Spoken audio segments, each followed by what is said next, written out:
Raindrop the Pilgrim here, and today I'm going to be doing a little review on this book I just read. I finished it about a week ago.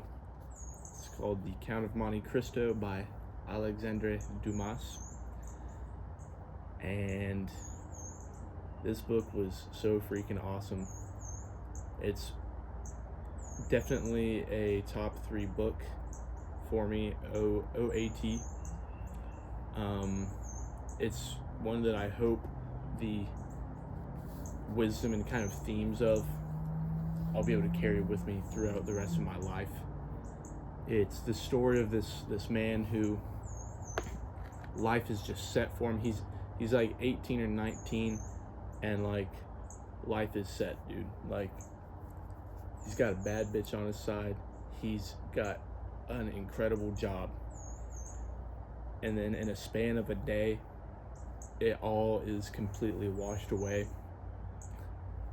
And he has to suffer for an extremely long time. And he decides that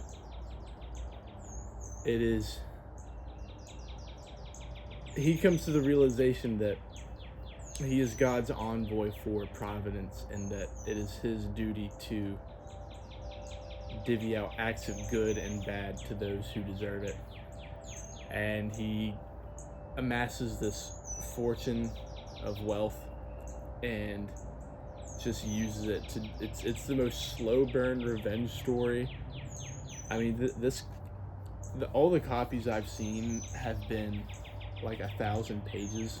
I don't know what's up with this one that I've got. It was only 530, and I mean, the words aren't even that big, so I don't know what's going on with those bigger copies that I see.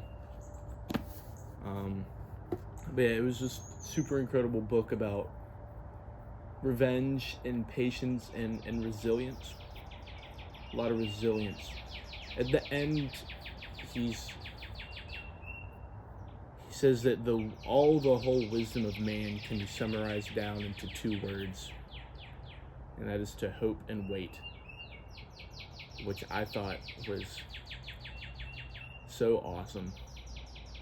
He's so right. This book kind of made my faith in the Lord just that little bit stronger, or perhaps my faith in the world or myself, just kind of waiting for those good times to come around, that good things come to good people and bad things will come to bad. I don't know, man, you just gotta read it, dude. It's just so freaking good. The dialogue, it's so easy to read too.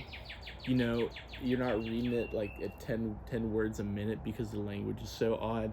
It's written so easily to understand, where you don't have to focus on the words. You can kind of just let them enter your mind, and the picture paints itself with the words. And it takes place in France, and seeing like the French aristocracy living their lives, that just this huge luxurious life, was also really cool.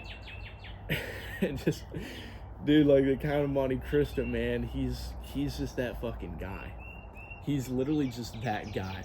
Like, he's got servants who, like, this dude will drop like 1 million francs in a second.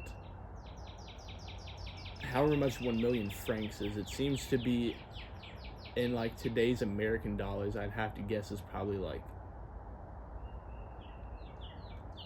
$500,000.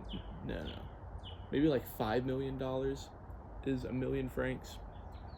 I really don't know. But he gets all these friends, and he becomes such a cosmopolitan. Like, he's just a fucking goat at everything. He knows the history about everything. He's traveled the world. He speaks like 7 languages. He's a master fencer and shooter with a pistol. No one can beat him in a horse race, even if he's on a donkey. He's got like this case that he keeps opium in, and it's like an emerald this big, and he like gave another. He had two of them, and he gave one of them to like the Pope. Because he's just that fucking guy. He's been through Asia. He's a captain, a sailor. He's just so freaking awesome, dude. And like, people just want to like give their lives for him because they fuck with him that hard. And oh my gosh, and the way that like he keeps his, he keeps his cool in the most profound situations that like like I'm the one reading the book and I'm going like, God, what? And then Count of Monte Cristo's just like, cool, you know? Yeah, without trying to spoil anything, those are my thoughts about the Count of Monte Cristo. I highly recommend reading it. It was written in, I think, 1830s. It was contemporary for its time, and I've seen it on the shelves of every bookstore I've ever been to, and it's just one of the it's just fiction. It's just one of those books that, I mean, it's been around for, it's been around for 200 years. Like, it's gonna be goated, dude. Like, you know that old books, they stick around for a reason. People keep reprinting them for a reason, you know? There's not a single book printing service that exists today that is not, you know, doing so for the purpose of a profit, you know? I mean, it's just crazy, man. What else was I gonna say? Oh, Alexander Dumas, he just seemed to be, according to the biography that I read about him, just, you know, a couple paragraph synopsis, he was a Frenchman. I think that he is the Count of Monte Cristo. Or at least the Count of Monte Cristo is who he wanted to be. But from what I understand about Dumas, he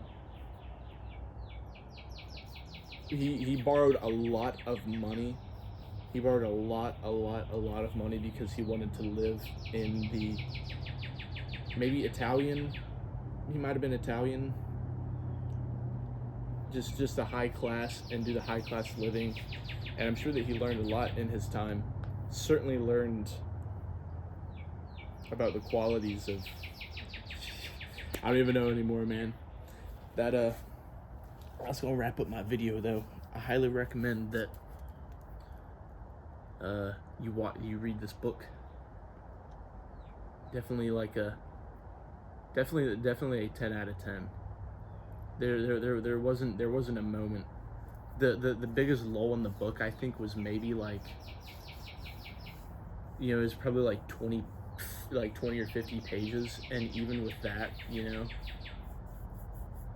like, that's really not that bad of a lull for a 530 page book. So yeah, check it out. Thanks for watching.